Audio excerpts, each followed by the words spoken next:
Sean todos nuevamente bienvenidos. Hoy justamente 27 de mayo del 2021 vamos a seguir leyendo al maestro Norberto Bobbio. Nos habíamos quedado en el capítulo 6 o sexto, como usted le quiera decir, que se intitula La democracia de los antiguos y la de los modernos. Hoy vamos a continuar con este texto en búsqueda de llegar al noveno. Ya en algunos comentarios ustedes me hicieron saber que querían el noveno, pero bueno, me parece chusco pasar al noveno sin continuar con esta línea, ¿no? Entonces, bueno, lo más pronto posible llegaremos al noveno, pero ahora vámonos con el séptimo o el capítulo 7, que se intitula Democracia e Igualdad. En ese sentido, ustedes se llevaron de tarea reconocer la tesis, un poco reflexionar la tesis de Alexis de Tocqueville, si estaban a favor o en contra de ella. Les reitero y les repito, la tesis de Tocqueville es: a mayor libertad, menor igualdad; a mayor igualdad, menor libertad. Esta tesis se resume como libertad e igualdad, una con respecto de la otra siempre va en detrimento, ¿no? Una va en detrimento de la otra. Esa es la tesis central de Tocqueville. Bueno, vamos a leer Democracia e Igualdad, y conforme vayamos leyendo cada párrafo vamos haciendo algunas distinciones. Bien, continúo y empiezo como a continuación nos enuncia Norberto Bobbio. Dice: mientras el liberalismo de los modernos y la democracia de los antiguos frecuentemente han sido considerados antitéticos en cuanto a los democráticos de la antigüedad, no conocían ni la doctrina de los derechos naturales ni el deber de los estados de limitar su actividad al mínimo necesario para la sobrevivencia de la comunidad. Y por otra parte, los modernos liberales nacieron expresando una profunda desconfianza hacia toda forma de gobierno popular, y sostuvieron y defendieron a lo largo de todo el siglo XIX y más allá el sufragio restringido, unos pocos. La democracia moderna no solo no es incompatible con el liberalismo, sino que puede ser considerada bajo muchos aspectos, por lo menos hasta cierto punto, como su consecuencia natural. Reitero, la democracia moderna no solo no es incompatible con el liberalismo, sino que puede ser considerada bajo muchos aspectos, por lo menos hasta cierto punto, como su consecuencia natural. Liberalismo, la consecuencia natural; democracia moderna. Bueno, esto se entiende muy bien, sobre todo porque recordemos que la democracia de los antiguos pues no velaba en ningún sentido por lo que hoy conocemos nosotros como derechos naturales o derechos inherentes a los individuos. En otrora no se llamaban derechos naturales o derechos humanos, mucho menos, se llamaban algo así como garantías individuales, ¿no? El Estado va reformulando, se va renovando, se va cambiando de paradigma, y sobre todo vamos teniendo cuestiones interesantes, cuestiones mucho más constitucionales. En México, por ejemplo, se dio la reforma de 2013 en materia de amparo y derechos humanos.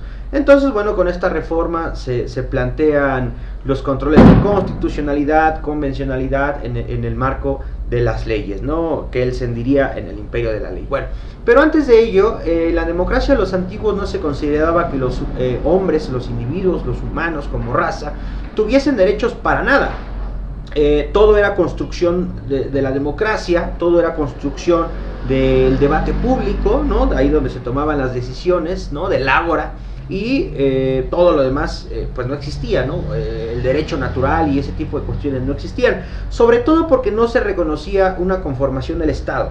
No existían teorías del Estado para ese entonces. Si bien se entendía por qué funcionan o por qué se cohesionan las personas unas con respecto de otras, ¿no? Ya Aristóteles en su Política nos decía que, bueno, el hombre es un ser gregario, pero también es un amante de la guerra. Hay que tener ahí cuidado, porque si bien, y esto lo dije en el capítulo pasado, si bien Aristóteles plantea que el hombre es un animal gregario, es un animal que desea estar en convivencia con otros humanos, con otros hombres, también es un animal amante de la guerra. Entonces, por ello la política, ¿no? La política, en su definición más sencilla, pues la política ayuda a dirimir conflictos. Bueno, ¿cómo se va a instalar el ideal del liberalismo? El liberalismo es una corriente que vela por los límites del Estado. El liberalismo, cualquier liberalismo que usted lea, el clásico o el actual, siempre va a encontrar la fórmula básica: límite del Estado, siempre. Ya si usted lo quiere ver en un corte más académico, que el Estado sea minimalista. que sea una expresión mínima de todo el conjugado, de todo el dinamismo social de la sociedad. Recordemos esto, allí donde politólogos o científicos sociales les llaman estados naturaleza, hay sociólogos que nos llaman esto comunidad, ¿no? La comunidad es la antesala de la sociedad, y cuando se conforma el Estado-Nación, cuando conformamos por el contrato, convenio o por alguna razón el Estado, depende de la teoría que usted lea, pero bueno, vamos a quedarnos ahora con la contractualista porque es la que más he utilizado sobre todo, o tal vez la del imperio de la ley, ¿no? La cuestión legal, cuando existe una constitución y todo un ordenamiento jurídico. Bueno, pues entonces pasamos de una comunidad a una sociedad, ¿no? Ferdinand Tönnies habla mucho de ello, pero no es el único. Habrá que remitirse a la sociología y sobre todo pues al entendimiento de la comunidad y la sociedad. Vamos a quedarnos con ello. La idea de comunidad, la idea de un estado anárquico, que no necesariamente es bárbaro, un estado anárquico organizado en comunidad, son cuestiones de Ferdinand Tönnies y son cuestiones de John Locke, ¿no? John Locke dice que el estado naturaleza no necesariamente es un estado anárquico, esto lo plantea en el siglo XVII, con respecto a lo que había planteado Hobbes en el siglo XVI, que el estado naturaleza es un estado de guerra de todos contra todos, y hay que decirlo muy puntualmente para que usted en casa no se equivoque. La máxima hobbesiana es Homo homini lupus, el hombre es el propio lobo del hombre, pero muchos politólogos mal hecho aducen que esta frase se encuentra inscrita en el texto más famoso de Hobbes, que es el Leviatán. Eso es falaz, eso es mentira. La frase Homo homini lupus no está en el Leviatán, se encuentra en De Chive o en El Ciudadano, pero la idea no es de Hobbes. Aquí lo he dicho hasta el cansancio, hasta el hastío, pero es que no hay que darle falsas ideas a las personas y decir que Hobbes es el que dijo que todos los hombres son unos lobos. Pues no, la idea nace de una obra de teatro de Plauto que se llama Asinaria. De hecho la puede usted encontrar en internet.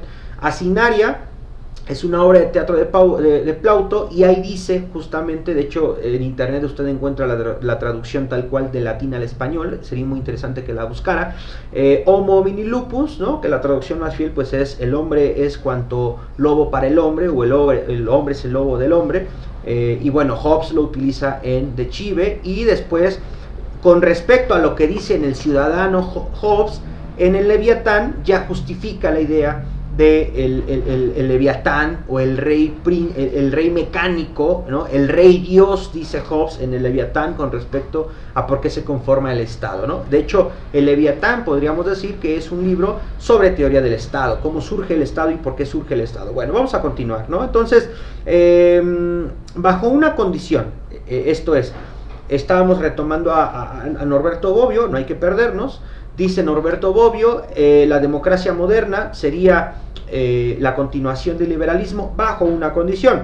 ¿Cuál es esta condición? Que se tome el término democracia en su sentido jurídico institucional y no en su significado ético. ¿Qué es la ética? Lo definíamos la vez pasada. La manera más sencilla de definir ética es el arte del bien vivir o el arte del buen vivir. Sin embargo, aquí nos dice Norberto Bobbio, si nosotros queremos reconocer que el liberalismo es la antesala de la democracia moderna, tenemos que definir a la democracia no en la acepción del arte del buen vivir o esta idea tan utópica, ¿no? Usted también recuerde que utopía significa lugar que no hay, y no lo digo yo, lo dice el propio Tomás Moro, pero bueno, vamos a continuar, ¿no?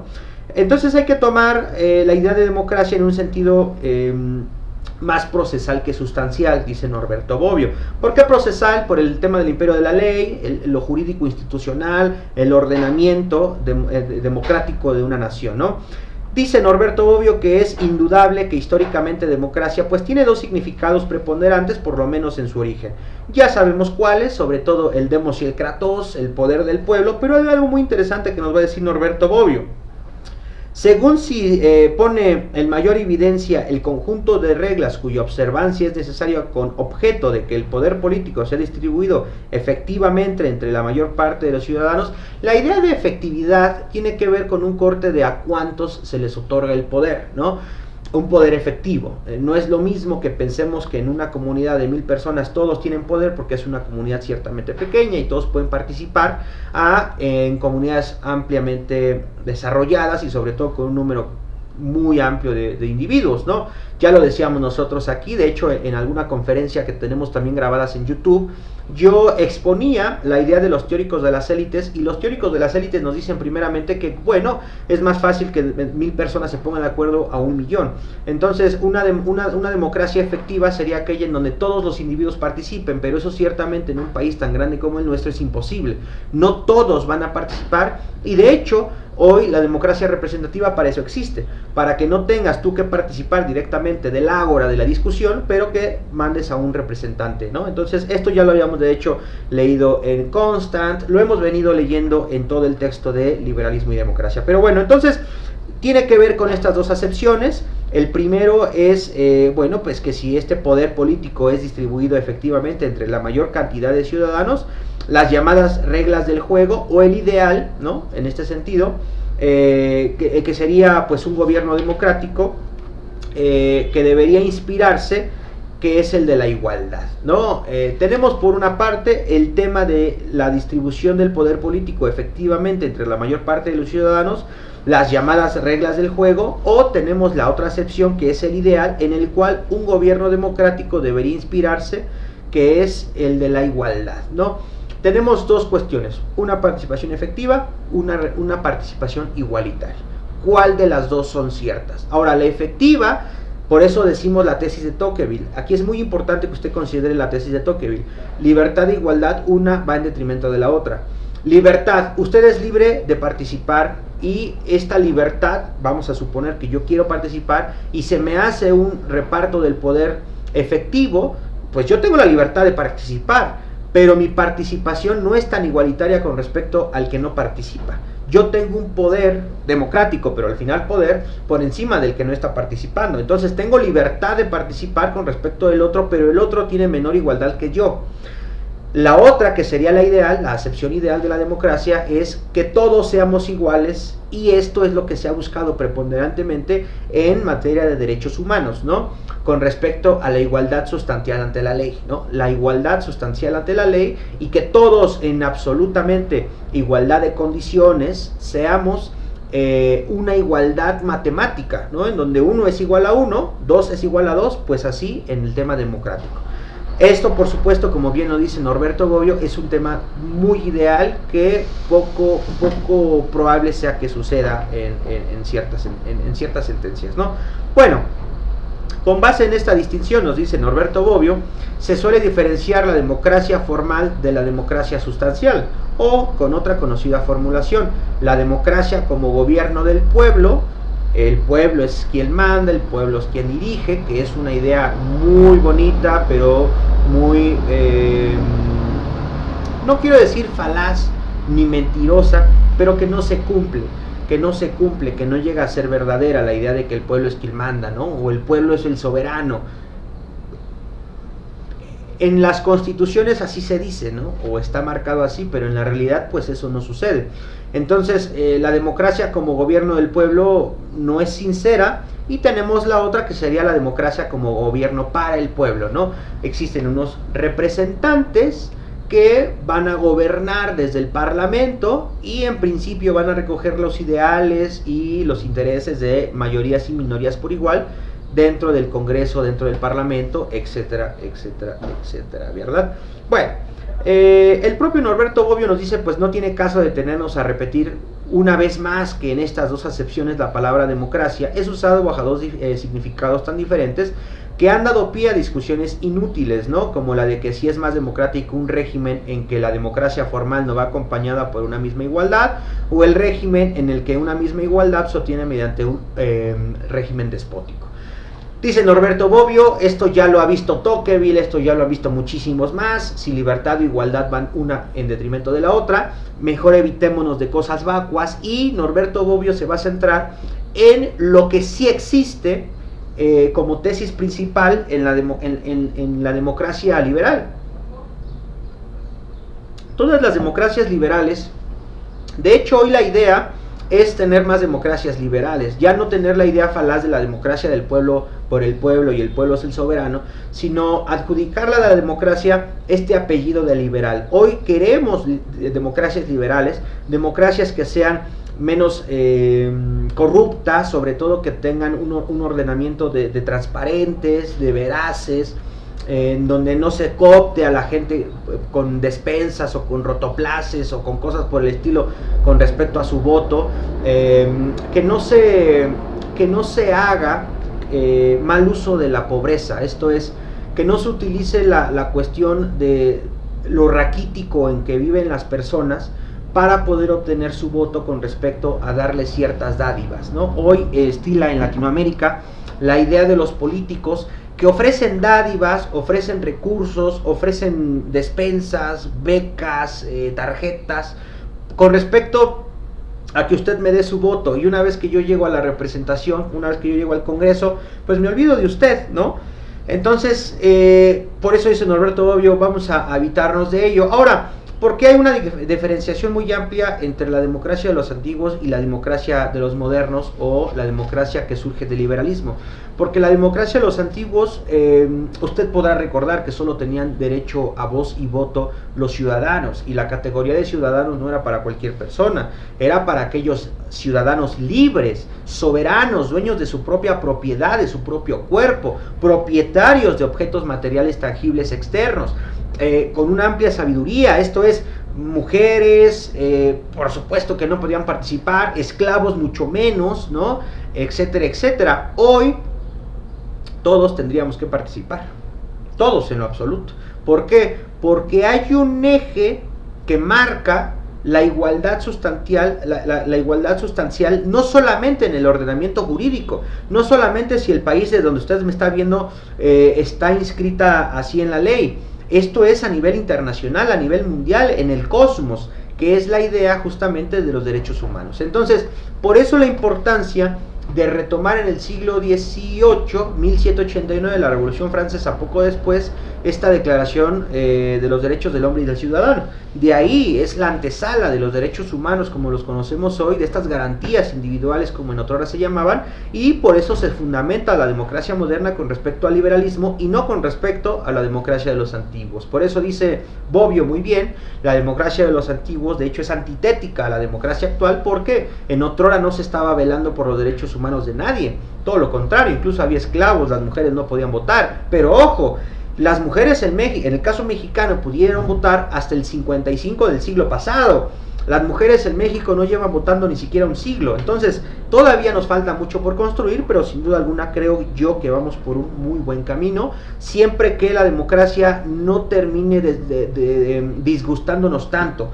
Ya existe un disgusto generalizado por la democracia, porque en lugar de promover representantes dignos, representantes leales a las minorías y a las mayorías, y la representación verdadera de toda la comunidad o sociedad, ya mejor inscrito en un tema del Estado moderno, pues hemos producido demagogos, hemos producido políticos que se sirven de la política y que no sirven de la política. Tal vez ese es el desenamoramiento que hemos tenido con la democracia.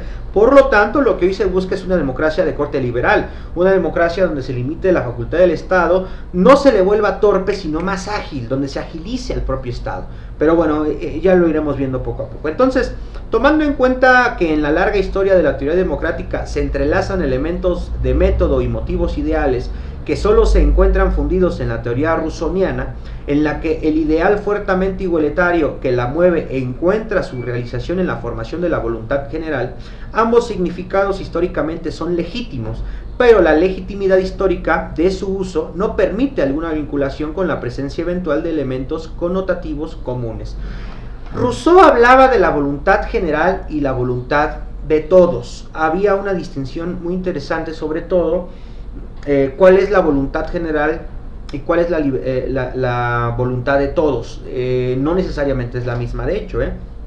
Aquí lo interesante de Rousseau es que Rousseau, y creo que lo dije en el capítulo segundo o tercero de estos videos, Rousseau va a auspiciar el poder del soberano con respecto a la voluntad general. Entonces Rousseau, si bien es uno de los principales defensores de la democracia, ciertamente Rousseau no consideraba que todas las personas pudiesen participar por igual en el tema de la democracia y sobre todo en el tema de la representatividad. Entonces habrá que tomar con pinzas a Rousseau, aunque ciertamente Rousseau ha dejado muy buenas cosas como teórico, sobre todo del contractualismo, ¿no? De los dos significados que ya hemos dado a entender, el que se relaciona históricamente con la formación del Estado liberal es el primero. Si se considera el segundo, el problema de las relaciones entre el liberalismo y la democracia se vuelve mucho más complejo y ya ha dado lugar, y hay razón para creer que continuará dando lugar a debates interminables, ¿no? En efecto, de esta manera, el problema de la relación entre el liberalismo y la democracia se resuelve el difícil problema de la resolución entre la libertad y la igualdad. Reitero, por eso la importancia. Norberto Bobbio aquí no nos ha planteado el tema de Tocqueville, ¿no? El tema de Tocqueville lo sacamos nosotros en la sesión pasada.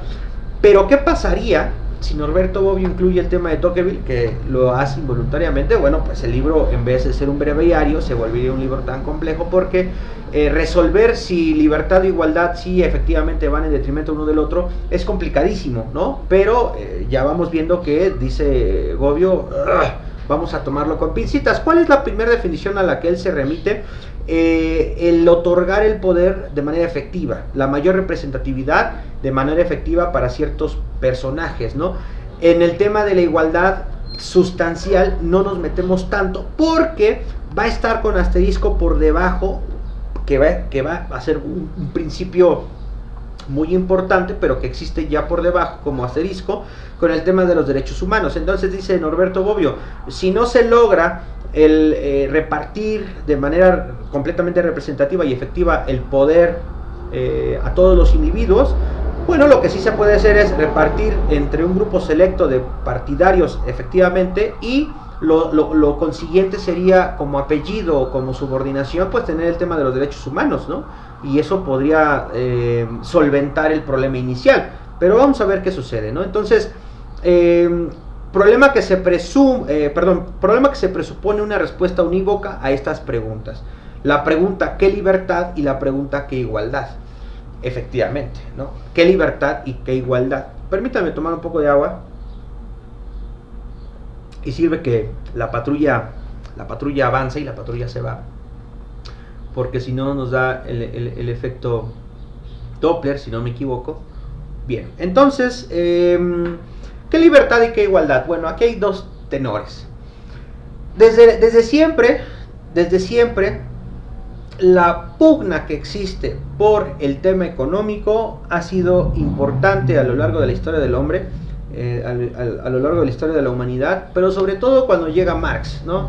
El tema de los recursos, el tema de las propiedades, el tema de la plusvalía, de quién genera el verdadero valor, y sobre todo, pues, de quién tiene el capital, ¿no?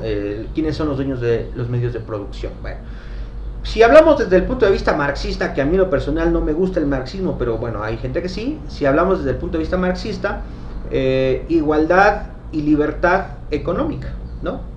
De riqueza. El problema con esta noción es que si tú piensas en que todos debemos ser iguales en temas de riqueza, pues empiezas a repartir las riquezas del país, empiezas a repartir las riquezas de todos. ¿Y cuál es el problema? Que la cuestión no es solamente repartir, la cuestión es generar riqueza, ¿no? El problema de los estados con cortes marxistas o con cortes de izquierda es que se pasan la vida repartiendo la riqueza de la nación y nunca producen. Entonces, pues tienes inflación y tienes problemas presupuestarios y tienes etcétera, etcétera, etcétera. Por otra parte, igualdad y libertad, no en corte económico, sino en corte de derechos humanos, me parece más óptimo decirlo, que sería de hecho el corte liberal. Los liberales argumentamos más que el tema económico, que puede quedar relegado a un segundo o tercer plano, el tema de los derechos humanos. Usted y yo somos iguales, claro, iguales en dignidad. Esta es la idea central. Ahora, ¿qué significa dignidad? No me pregunte. Yo de hecho fui durante muchos años un detractor del término dignidad, porque no entiendo yo qué es dignidad. Hasta la fecha no sé qué es dignidad. Comprendo el sentido básico de la expresión digno, como valorizar lo humano, ¿no? Como darle el supremo valor, superlatividad en la cuestión de lo humano, ¿no? Y por ello le denominamos digno. Toda vida es digna, toda vida vale, ¿no? No en un sentido económico, por supuesto, sino en un sentido completo en esta cuestión. Lo digno es lo completo, lo máximo. Sin embargo, lo digno es también lo ambiguo. Entonces, a mí no me ha gustado demasiado cómo se justifican los derechos humanos con el término dignidad, sobre todo porque no hay como reconocer la dignidad como una sola acepción. Pero es lo interesante de la dignidad, que al igual que el derecho, que al igual que el contractualismo, que al igual que el imperio de las leyes, se vuelven ambiguos, pero por un propósito, para que sean demasiado amplios. Si nosotros tenemos una única acepción, lo vuelves limitado. Entonces, esto con el tiempo lo fui comprendiendo. La dignidad no tiene solo una acepción, sino que la dignidad es un amplio espectro polisémico para poder cubrir toda la gamificación de realidades sociales, porque la realidad social de México con respecto a la del África, con respecto a la de Asia, con respecto a la de Europa, con respecto a la de Oceanía o cualquier otro continente o en general el mundo, es distinta. Entonces, y de hecho, aún entre continentes habrá que ver los países, ¿no? Donde se encuentran circunscritos, cuál es su idea, cuál es su noción. Mucho tiempo se ha hablado ya, bueno, no mucho tiempo, pero ya de unos siglos para acá, por mínimo 2, se ha hablado del tema de la descolonización de América, ¿no? La idea de la deconstrucción del pensamiento colono. Y bueno, se ha regresado a las culturas precolombinas, etcétera, etcétera. Pero bueno, no nos desviemos del tema. Entonces, es importante. ¿Qué libertad, qué igualdad?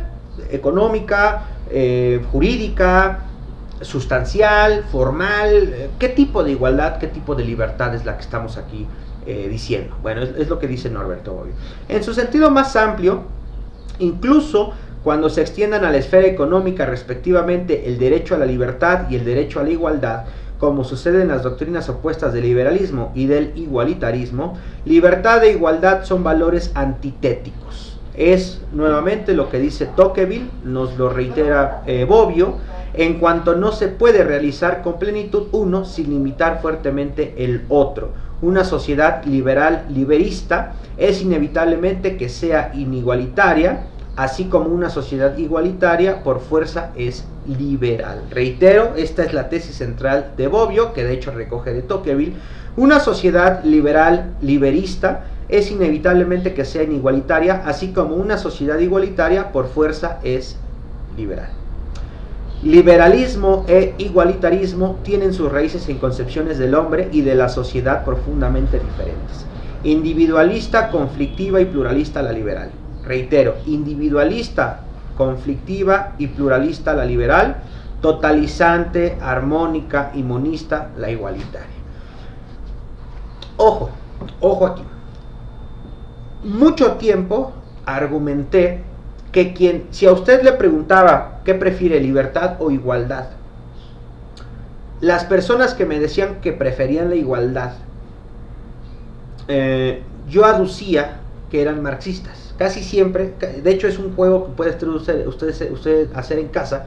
Si usted le pregunta a dos personas ¿qué prefieres, libertad o igualdad? Y te contesta que igualdad, es muy probablemente que tenga ideas afines al marxismo. Pero ya hemos visto en qué cae el marxismo, ¿cierto? Ya hemos visto en qué resulta ser tan iguales. Sin embargo, quienes argumentan que la libertad es lo mejor, que yo estoy con respecto a ello suscrito a esta idea, yo prefiero la libertad con respecto a la igualdad, porque mayor libertad a la larga promueve mayores igualdades. Mayor libertad promueve mayores igualdades. Claro, esto va en antítesis con respecto a lo que Tocqueville dice, pero porque no conocemos sociedades verdaderamente libres. Cuando conozcamos sociedades verdaderamente libres, las igualdades se van a dar por casi necesidad. Esto es real, pero bueno, lo dejo ahí porque ya estoy un poco sesgando el texto. Entonces, para el liberal, el fin principal es el desarrollo de la personalidad individual, aunque el desarrollo de la personalidad más rica y dotada puede ir en detrimento de la expansión de la personalidad más pobre y menos dotada. Para el igualitario, el fin principal es el desarrollo de la comunidad en su conjunto, a una costa de disminuir la esfera de la libertad de los individuos. Entonces, sociedades más justas en el plano de la igualdad son a veces no tan justas. Le quitan al rico para dárselo al pobre, homologan toda la gama del statu quo y por lo tanto suprimen las propias individualidades, y un Estado que suprime individualidades no puede ser tan justo. Entonces, ojo, por obviedad y por necesidad, todo Estado igualitario es un Estado que limita a otros, y es la frase y es la tesis de Tocqueville: a mayor igualdad, menor libertad. Un Estado que quiere volver igualitarios a todos va necesariamente que limitar a otros muchos, y al limitarlos los obliga a no ser libres. Es por eso que la tesis de Tocqueville es tan importante, y yo creo que hoy tan irresoluble aún en el día con el día, ¿no? Entonces, la única forma de igualdad que no solo es compatible con la libertad tal como es entendida por la doctrina liberal, sino que incluso es exigida por ella, es la igualdad en la libertad. Eso sí, no estamos hablando de una igualdad como los marxistas la plantean, ¿no? En donde todos seamos ricos y todos tengamos la riqueza y todos tengamos los medios de producción. No. Aquí estamos hablando de la igualdad dentro de la libertad. Eso es todavía mucho mejor. La única forma, dice Bobbio, de igualdad que no solo es compatible con la libertad tal como es entendida por la doctrina liberal, sino que incluso es exigida por ella, es la igualdad de la libertad. Todos tenemos la misma igualdad de ser libres. Usted y yo tenemos la misma igualdad de libertad. Esta es la noción de Bobbio, que no estemos maniatados, que no estemos con cadenas. Esta es una frase también muy interesante. Perdón que me esté acomodando aquí el micrófono, pero estamos experimentando esto para ver si suena mejor el audio. Esto es una cosa muy interesante que decía Rousseau. Por eso decía yo hace un momento que Rousseau nos entregó mucha cosa positiva. Rousseau planteaba que el hombre nace libre, pero a doquiera que va se encuentra encadenado, ¿no? Entonces, evitar estas cadenas es justamente la igualdad de la libertad. Es lo que deseamos los liberales, ¿no? Igualdad en la libertad. Lo que significa que cada cual debe gozar de tanta libertad cuanto sea compatible con la libertad ajena, y puede hacer todo aquello que no dañe la libertad de los demás. Esta idea se puede resumir en otra expresión de Jean-Paul Sartre, el existencialista francés por excelencia. Sartre decía: mi libertad termina cuando vulnero la libertad del otro. Reitero, lo que dice Bobbio se puede resumir con la frase rastreable de Jean-Paul Sartre cuando comenta que mi libertad termina cuando vulnero la libertad del otro. Hasta que no vulnero la libertad del otro, todo es permitido, ¿no? Esta es la noción básica de libertad. Prácticamente desde el origen del Estado liberal, nos dice Norberto Bobbio, esta forma de igualdad inspira dos principios fundamentales enunciados en normas constitucionales. Aquí nos vamos a meter en temas de las cartas y sobre todo cómo se construye contractualmente el derecho humano. Me voy a remitir simplemente al artículo primero de la Declaración de los Derechos del Hombre y del Ciudadano, que ya habíamos comentado, de 1789, de la Revolución Francesa, y leo tal cual: los hombres nacen y permanecen libres e iguales en derechos. Los hombres nacen y permanecen libres e iguales en derechos. Y hay otro que está inscrito en la enmienda 14 de la Constitución de los Estados Unidos, que asegura que cada ciudadano la protección equitativa de la ley, ¿no? Entonces, con estos dos ordenamientos, con la enmienda 14ª y el artículo primero de la Declaración del Hombre y del Ciudadano de 1789, nos dice Norberto Bobbio que ambos corren a lo largo de toda la historia del constitucionalismo moderno y están conjuntamente expresados en la primera fracción del artículo 3º de la Constitución italiana vigente. Todos los ciudadanos tienen la misma dignidad social y son igualmente frente a la ley, ¿no? Aquí ya recupera, de hecho los italianos son de los más adelantados en materia, los que se tardan más son los ingleses, de hecho. De hecho, Michel Foucault, en Vigilar y Castigar, nos recuerda que el tema del suplicio, el tema del castigo, no solamente del alma, sino sobre todo del cuerpo, de los últimos países en quitarse los suplicios en el cuerpo físico, en el flagelo del cuerpo, es Inglaterra, ¿no? Y por ende, pues bueno, los derechos humanos llegan tarde a Inglaterra, aún con la gloriosa Revolución Inglesa del siglo XVII, son los que más tardan, ¿no? Los puntas de lanza por excelencia, Italia y Francia, ¿no? Italia y Francia, bueno, sobre todo Francia por tener esta corriente artística de muchas luces, ¿no? Auspiciados por la familia Medici, pero bueno, que se conforma el humanismo, ¿no? De hecho, los grandes humanismos se dan en Italia y en Francia, sobre todo pues por 1789, la Revolución Francesa y todo lo que después vendría. Pero bueno, es interesante decirlo.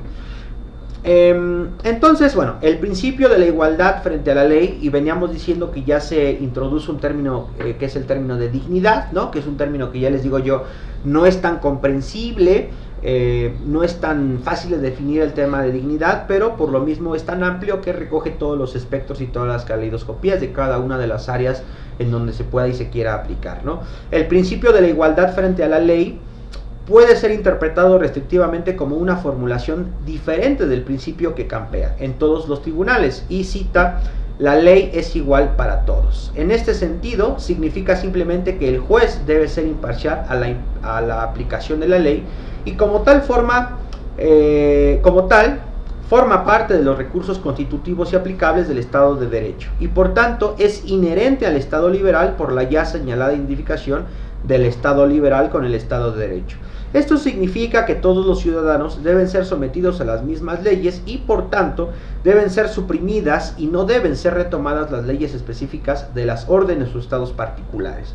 No puedo yo aplicarte a ti una normatividad y a la otra persona otra arbitrariamente simplemente porque él es mi compadre y tú eres mi enemigo. No puedo hacer eso, no debo hacer eso. En el tema de la ley. Bien, trataré de no moverme tanto porque la cámara se desenfoca. En el preámbulo de la Constitución de 1791 se lee que los constituyentes han decidido abolir irrevocablemente las instituciones que dañaban la libertad y la igualdad de los derechos. Y entre estas instituciones se enumeran las más características del feudalismo, y sobre todo se elimina la idea del suplicio, ¿no? De hecho, Vigilar y Castigar, el primer capítulo, si no me equivoco, es el suplicio. El Michel Foucault, habrá que leerlo para que usted sepa un poco más. Como ahora, dice Michel Foucault, ya no se castiga el cuerpo.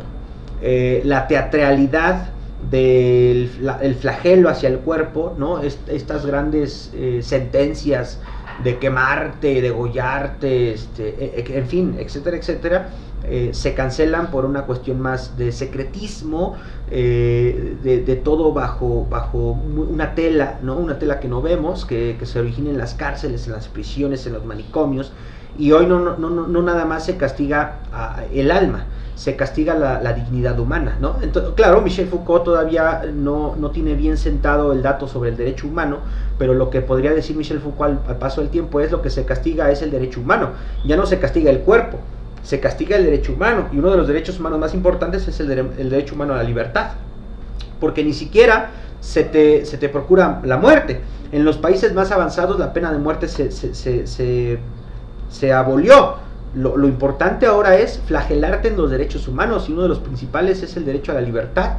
Uno de los consecuentes pues es el derecho a poder convivir en sociedad, y por eso se te aísla. Es muy interesante Vigilar y Castigar de Michel Foucault, recomendable para que lo lean en casa. Bueno, entonces todo el preámbulo se cierra en una frase, y leo la cita: ya no hay en ninguna parte de la nación, ni para el individuo, algún privilegio o excepción al derecho común de todos los franceses. Que muestra al contrario, como no se podría hacer mejor, el significado del principio de la igualdad frente a la ley como rechazo a la sociedad estamental, y por consiguiente, una vez más, como afirmación de la sociedad en la que los sujetos originarios solamente son los individuos, uti signius. Uti singuli, perdón. En este sentido, tenemos ya la igualdad sustancial ante la ley, y la igualdad sustancial ante la ley de ahí se origina la igualdad en la libertad. Eso es lo que nos está diciendo Norberto Bobbio. Somos tan libres como la ley nos lo permite ser, sin que haya miramientos por categorías, por clases sociales, por ningún tipo de diferenciación. Todos tenemos una misma dignidad y por ende somos iguales en la propia libertad, ¿no? Es lo ideal, es lo plausible. Pero bueno, ya si yo le pregunto a usted, si tenemos a una persona que ha crecido en un barrio paupérrimo y a una persona que ha crecido en una clase social muy acomodada, si ambos son llevados a juicio por el mismo crimen, ¿quién cree usted que llegue a prisión? Bueno, pues ya tendrá ahí la respuesta si la teoría se cumple en la práctica. Por lo que hace a la igualdad en derechos o derechos, esta representa un momento posterior en la equiparación de los individuos con respecto a la igualdad frente a la ley, entendida como exclusión de las discriminaciones de la sociedad estamental. Significa el disfrute equitativo por parte de los ciudadanos de algunos derechos fundamentales constitucionalmente garantizados. Hoy las constituciones más adelantadas pues tienen incluso, ¿cómo se llaman? Se me olvidó la palabra. De distintos tipos de generaciones de derechos humanos, ¿no? La palabra es generaciones. Ya no nada más estamos en la base de que se inscribe la libertad, el derecho a la vida, el derecho a la paz, el derecho a la propiedad, etcétera, sino ya estamos incluso en generaciones de derechos humanos que hablan del derecho a los medios digitales, el derecho al internet, el derecho a las sociedades abiertas, el derecho a las sociedades intercomunicadas, etcétera, ¿no? Hoy incluso los derechos ya no son derechos en cuestiones intangibles, ¿no? Como la vida es una cuestión intangible, no la podemos otorgar a diestra y siniestra, no es algo como que creo un lápiz y te doy el lápiz, una vida no se puede dar tan fácilmente. La libertad es un ente abstracto y tangible, ¿no? Hoy pasamos de la intangibilidad de los derechos humanos a los derechos tangibles, ¿no? Que bueno, el internet es algo intangible, por supuesto, es una abstracción, pero me refiero a la parte de la conectividad en ese sentido. Bueno, entonces, por eso pasamos ya de esta parte de la estamental.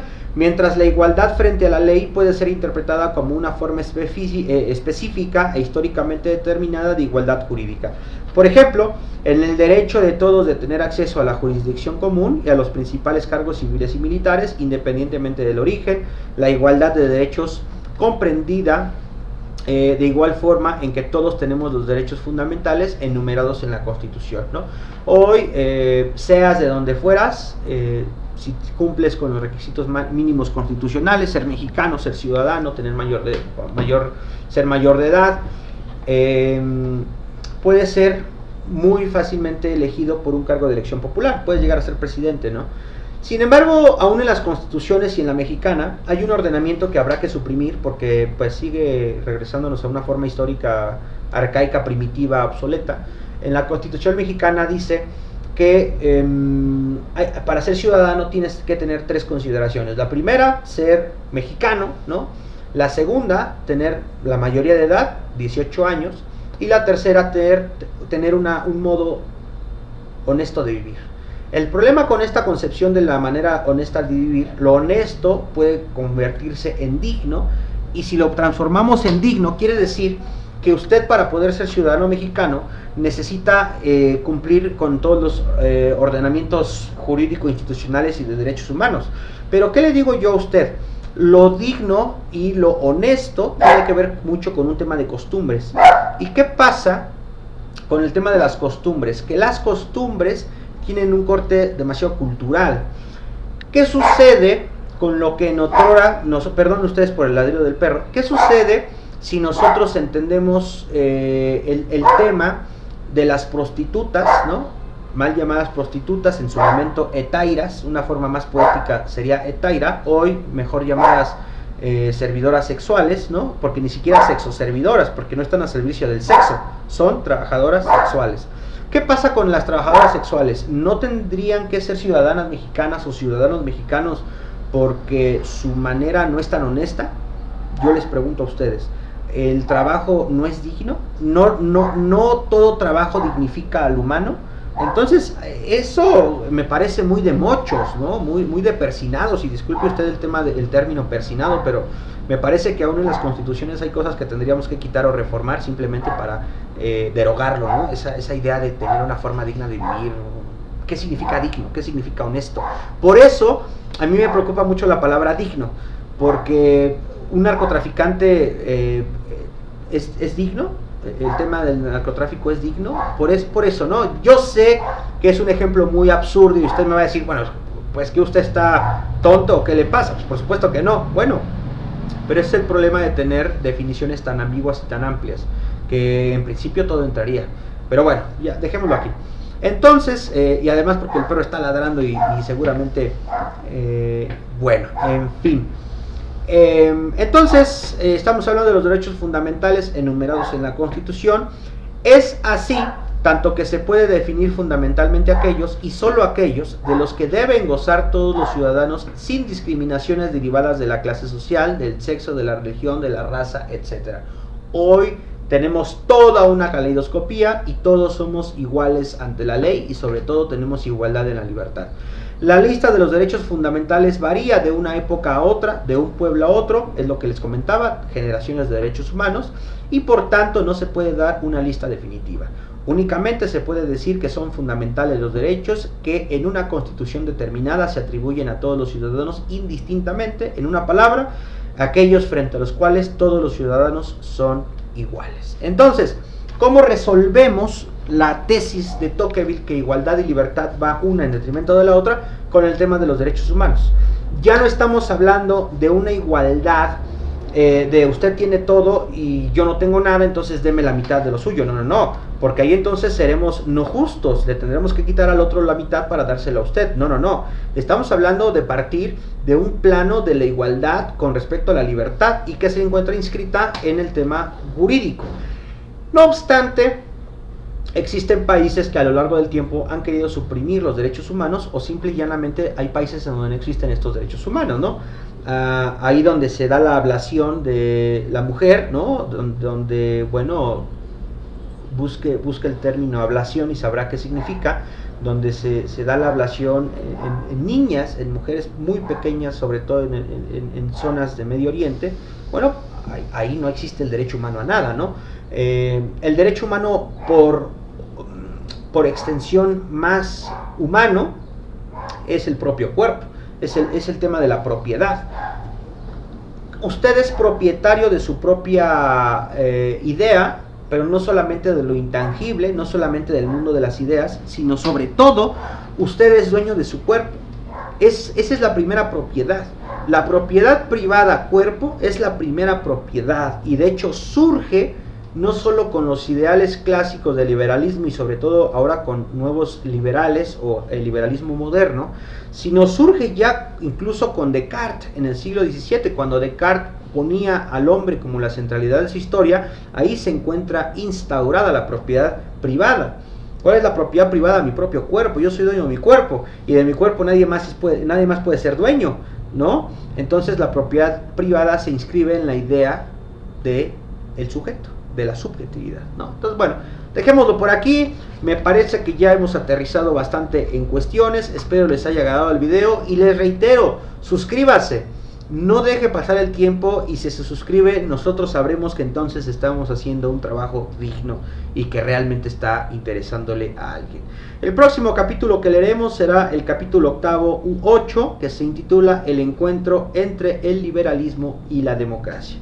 Y ya lo sabe, recuerde, como siempre se los digo, dedíquese a ser feliz porque no pase que un buen día despierte y sea menos que nada. Muchísimas gracias, nos vemos en el próximo capítulo. Hasta entonces.